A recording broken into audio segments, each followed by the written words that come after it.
Global markets has once again turned supportive, and that is helping the markets world over, including in India. US Fed stance of keeping interest rates benign for a considerable period of time in the near future has enthused the risk on appetite of the global investors once again. The uncertainty around US liquidity is to an extent disappeared, and that does help global liquidity and liquidity in Indian markets as well. While Indian markets have been touching all-time highs on a regular basis, and there has been concerns expressed around the valuation of stocks, it should be noted that the rapid unlock and reduction in the second wave of corona, along with increase in the pace of vaccination, is definitely helping the optimism in Indian markets. Also, the corporate results by and large have been better or in line with expectations. This ensures that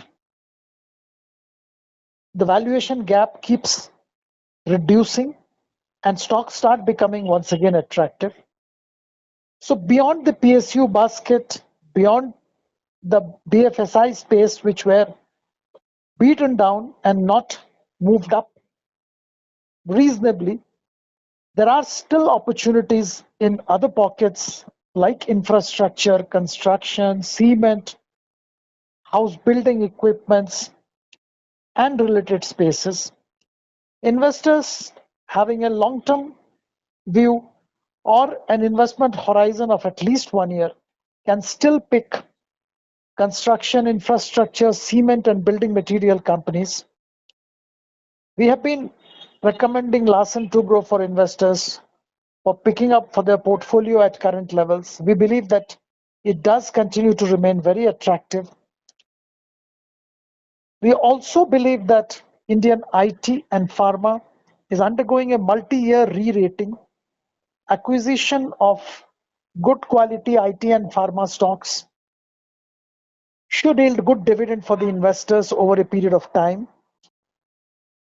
There may not be any rapid gains, or there may be correction in prices in the short term for IT pharma companies. But if somebody is looking at 1 year plus time horizon, I think they should gain handsomely by picking up frontline IT and frontline pharma companies. Even good mid-tier companies in both IT and pharma should do well. In IT in particular, we like the emerging technologies, which includes digital, robotics, AI, ML, and companies like Happiest Minds, which are relatively new and strong management with increasing new age, new generation business should do well going forward. Thus, in spite of trading at a reasonably high multiple, we believe that these stocks can be acquired at current levels. Overall, we continue to maintain our positive bias with a careful eye on progress of monsoon and its distribution. Thank you.